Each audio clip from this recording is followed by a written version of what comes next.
Una sa tatlo, mahuli si Kuya Dimon. May utot si Kuya Dimon. Pero ito, pinuhat niya ang kambing. Nahuli.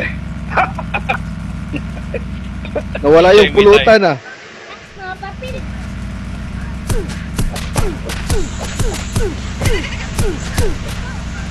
Eh na nga, bubuksingan na dito si Pacquiao Marquez.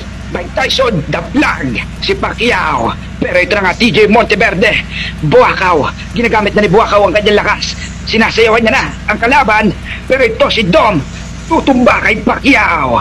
Pero ito nga si Junrex, pinipilit ni Junrex patumpahin si Pacquiao. Gamit-gamit ang lakas ni Umbak, patay si Dom. Pero ito na nga si Pacquiao, lumalaban pa rin. Ito na nga si Junrex, daladala ang immortality. Pero si Pael pa rin ang tinatamaan. And tumang-damage ng champion si Pacquiao. Man down.